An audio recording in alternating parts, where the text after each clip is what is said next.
पहली बार गोली चली थी 26 तारीख को, 26 सितंबर। लेकिन इससे पहले 31 अगस्त को जो है रात को तकरीबन 11:30 बजे एक कॉल आई थी +45 नंबर से, और मेरे ख्याल ज़्यादा से ज़्यादा 1 मिनट की कॉल रही होगी, इससे ज़्यादा नहीं थी। 1 करोड़ रुपए की डिमांड थी उनकी। हमारा कोई किसी से आज तक कोई भी तू मैं नहीं है, ना ही किसी का कोई झगड़ा है, ना कोई फिसाद है, ना कोई लेन देन में कोई झगड़ा हुआ है। कभी कोई झगड़ा कुछ भी नहीं हुआ हमारा। शासन प्रशासन ने भी कह रखा है कि भाई आप बाहर नहीं निकलो, लेकिन कब तक नहीं निकलोगे? बीइंग ए डॉक्टर उनको लैब पे भी आना होता है, क्लिनिक पे भी देखना होता है, कई जगह जाना होता है, चैरिटेबल काम करते हैं, कैंप चलाते हैं, बहुत जगह चैरिटेबल कैंप चलाते हैं। अब आदमी कहाँ तक बैठा रहेगा? 7 तारीख को जो है अपना क्या नाम है, फैमिली हेल्थ क्लिनिक है मेरा अस्पताल बिहार में, वहाँ पे गोली चली दोबारा। दिल्ली पुलिस के प्रशासन से और जितने भी इंस्पेक्टर हैं इनसे कहना चाहता हूं कि आप किस चीज़ का इंतज़ार कर रहे हैं। 6-7 दिन हो गए हैं इस वारदात को, अभी तक कोई सुराग नहीं मिला है, जबकि सीसीटीवी फुटेज दे दी गई है कि 2 आदमी आए थे, हरी कमीज वाले ने लेफ्ट हाथ से गोली चली है 3:02 पर। डर का माहौल बना हुआ है हमारी कॉलोनी। नमस्कार, मैं हूं प्रशांत और आप देख रहे हैं इंटर टाइम 24 न्यूज़। और इस वक्त हम लोग मौजूद हैं हस्ताल रोड पे, जहां पर बदमाशों के हौसले कितने बुलंद हो चुके हैं उसका एक नमूना सामने आया है। आप मेरे पीछे एक पैथ लैब देख रहे हैं। 26 सितंबर की रात को कुछ बदमाश आते हैं और शटर पे गोली मार कर चले जाते हैं।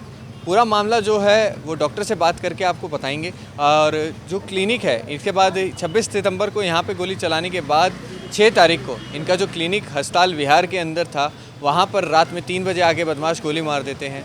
और कहा यह जा रहा है कि फ़िरौती मांगी गई थी, 1 करोड़ की फ़िरौती मांगी गई, जिसके बाद इसी डर का माहौल बनाने के लिए ऐसी गोलियाँ चलाई गई हैं। अब डॉक्टर से बातचीत करते हैं और जानते हैं पूरा मामला क्या है। तो क्लिनिक के जो मालिक यानी कि डॉक्टर नीरज यादव हमारे साथ मौजूद हैं, उनसे बातचीत करते हैं और जानते हैं क्या है पूरा मामला। और 11 दिन में 2 बार गोलियां जो हैं इनके क्लिनिक के बाहर जो है चली है, उसके बारे में जानते हैं। सर, क्या हुआ है पूरा मामला और पहली बार गोली कब चली? पहली बार गोली चली थी 26 तारीख को, 26 सितंबर। लेकिन इससे पहले 31 अगस्त को जो है रात को तकरीबन 11:30 बजे एक कॉल आई थी +45 नंबर से, और मेरे ख्याल ज़्यादा से ज़्यादा 1 मिनट की कॉल रही होगी, इससे ज़्यादा नहीं थी। 1 करोड़ रुपए की डिमांड थी उनकी। नाम कुछ नहीं बताया। उसके बाद नंबर अपने आप ही ऑटोमेटिकली डिलीट भी हो गया। हाँ, उसके बाद मैंने थाने में दे दी थी सारी इन्फॉर्मेशन कि भाई ऐसे ऐसे कॉल आई है, सारी इन्फॉर्मेशन दे दी थी। अब उन्होंने अपने बेस पर कुछ किया था नहीं किया था ये तो मेरे को नहीं पता है। और 26 तारीख को फिर यहाँ लैब पे, जो हमारे अस्पताल रोड पे लैब है, साईं धर्मार्थ लैब, यहाँ पे पहली टाइम गोली चली थी। तो उस टाइम जो है हमारे जो बाहर कैमरे लगे हैं, वो कैमरे की तार भी तोड़ रखी थी 10 से 15 दिन पहले। हाँ, कोई ऐसी तोड़ के चला गया? अब हाँ, ये ऐसे ही तोड़ के गया, क्योंकि हम भी थोड़ा लापरवाही कर गए उस टाइम और ठीक नहीं कराई थी। लेकिन जब यहाँ ये हादसा हुआ तो उसके बाद फिर सारा नया लगवाया गया, क्लिनिक पे भी नया लगवाया गया, ये हुआ था। उसके बाद फिर 7 तारीख को जो है अपना क्या नाम है, फैमिली हेल्थ क्लिनिक है मेरा अस्पताल बिहार में, वहाँ पर गोली चली दोबारा। फिर मैंने दोबारा जो है 100 नंबर पे कॉल की थी। तब जो पहली बार गोली चली थी वो लगभग कितने बजे के समय? सर नहीं पता है, ये रात को चली है, क्योंकि हम चले जाते हैं 6 बजे सुबह। अगले दिन जब लड़कियों ने शटर डाउन किया तो इन्होंने देखा कि भाई शटर में छेद हो रहा है, तो इन्होंने फ़ोटो खींच के मेरे पास भेज दी। लेकिन मैंने फ़ोटो देखी नहीं, कि व्हाट्सएप में ज़्यादा इतना चलाता नहीं हूँ।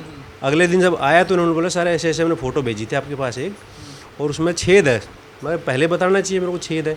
जाकर देखा तो वाकई में छेद था, और एल्यूमिनियम उसके डोर में भी छेद हो रहा था। तब फिर मैंने जो है दोबारा पुलिस में कॉल करी थी। अच्छा, और जो दूसरी जगह आपका जो क्लिनिक है फैमिली, वहाँ सफाई करने वाली आती है एक, उसने मेरे को बताया शीशा टूटा हुआ है।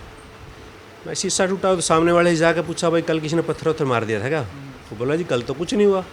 फिर मेरे दिमाग में गई कि कहीं वही वाला सीन तो नहीं हो गया यहाँ भी, तो शटर डाउन करके देखा तो उसमें भी छेद था।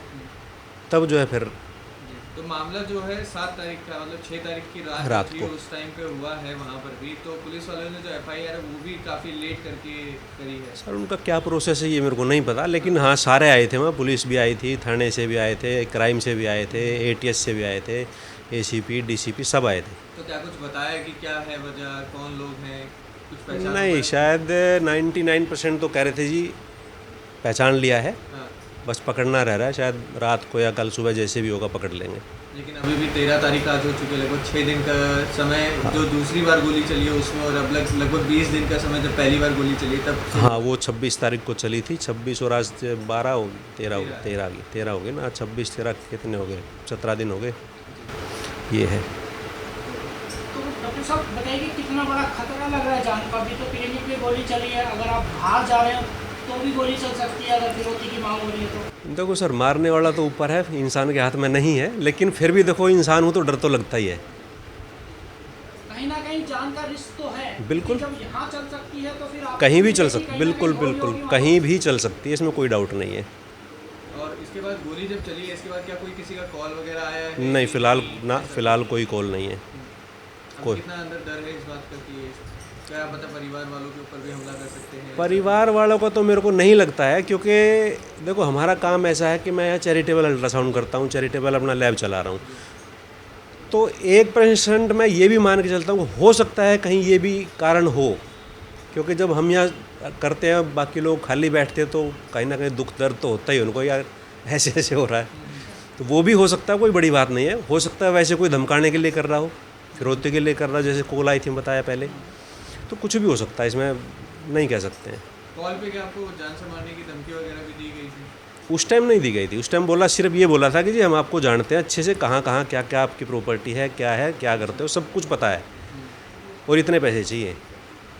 पुलिस प्रशासन सही से कार्रवाई कर रहा है या नहीं कर रहा है? नहीं, बिल्कुल मेरे हिसाब से बिल्कुल कर रहे हैं, क्योंकि क्राइम के भी 10 इंस्पेक्टर जो है इस काम पर लगे हुए थे, और उसी का मेरे ख्याल नतीजा भी है कि शायद 99% जो बोल रहे हैं कि जी पहुंच गए हैं वहाँ तक, सिर्फ 1% उठाना बाकी रह रहा है, तो मेरे हिसाब से सही काम कर रहे हैं। तो पुलिस अच्छा काम कर रही है? बिल्कुल आपको बिल्कुल भरोसा है बिल्कुल पुलिस बिल्कुल पर? बिल्कुल भरोसा है जी, सब एकदम मतलब अप टू डेट रखते हैं मेरे को, कैसे कैसे क्या क्या हो रहा है सब कुछ बताते हैं। बिल्कुल। गोली चली है तो आसपास के लोगों को भी खतरा हो सकता है, जो क्लिनिक के आसपास की सर दुकानें अब हैं। उसमें तो क्या कहेंगे, जब मेरे क्लिनिक पे गोली चली तो आसपास के तो मेरे ख्याल नहीं कह सकते भाई उन पर कोई खतरा है। तो मेनली आप ही को टारगेट किया जा रहा है, फिरौती मांगी जा रही है। फिरौती जबकि आप मांगी। चैरिटेबल चलाते हैं। बिल्कुल कहीं ना कहीं चैरिटेबल, उसे रंजिश भी हो सकती है कि हमारा काम नहीं चल रहा, बिल्कुल डॉक्टर का काम चल रहा है। बिल्कुल हो सकती है, कोई बड़ी बात नहीं है। तो मामले का जो क्लिनिक पे गोली चली उसका सीसीटीवी भी होगा आपके पास? नहीं, मेरे पास नहीं है, वो SHO साहब ने डिलीट करा दिया था।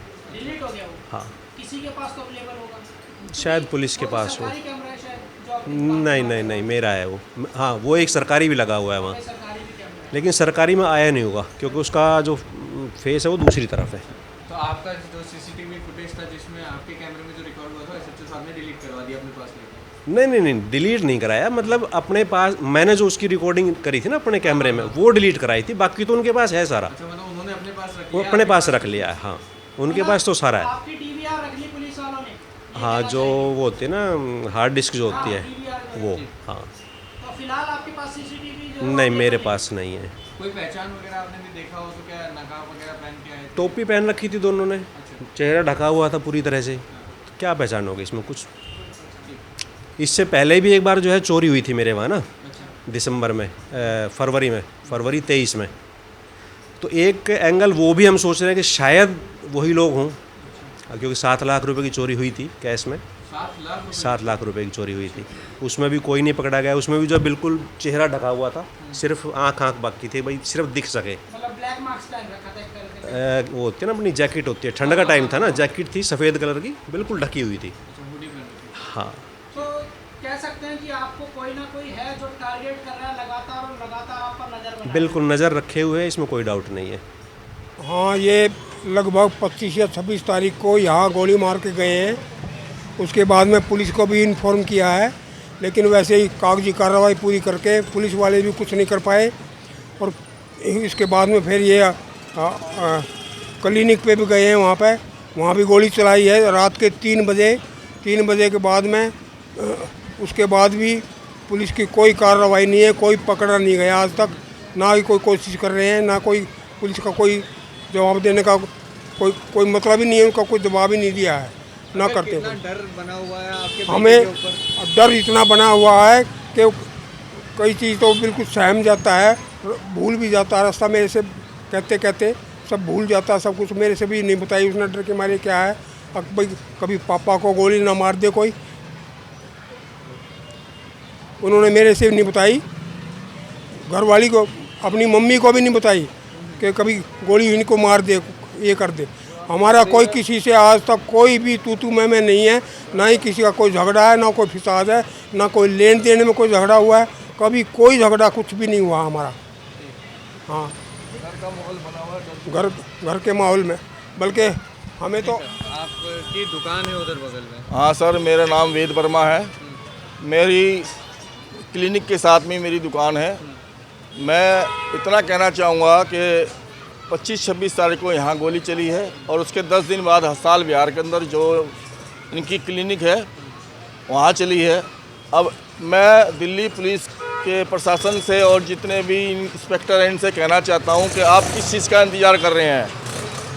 6-7 दिन हो गए हैं इस वारदात को, अभी तक कोई सुराग नहीं मिला है, जबकि सीसीटीवी फुटेज दे दी गई है कि 2 आदमी आए थे, हरी कमीज वाले ने लेफ्ट हाथ से गोली चली है 3:02 पर। डर का माहौल बना हुआ है, हमारी कॉलोनी के अंदर भी डर का माहौल बना हुआ है। और डॉक्टर साहब के घर के अंदर जिनका बेटा है उनके दिल से पूछिए कि अभी तक कोई सुराग नहीं मिला है, तो कैसे ये अपना एक एक दिन निकाल रहे हैं। तो मेरी प्रशासन से यही दुआई है कि कृपया करके जल्द से जल्द इस मुलजिम को पकड़ा जाए, ताकि अगली वारदात होने से पहले ये सलाखों के पीछे हो।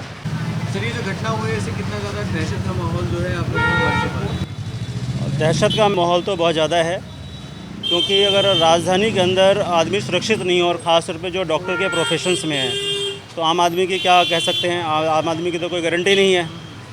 क्योंकि जब ये घटना घटी थी तो पहले उनका फ़ोन आया था, जो आपराधिक किस्म के लोग थे, फ़ोन पे एक्सटॉर्शन मनी मांगा गया था।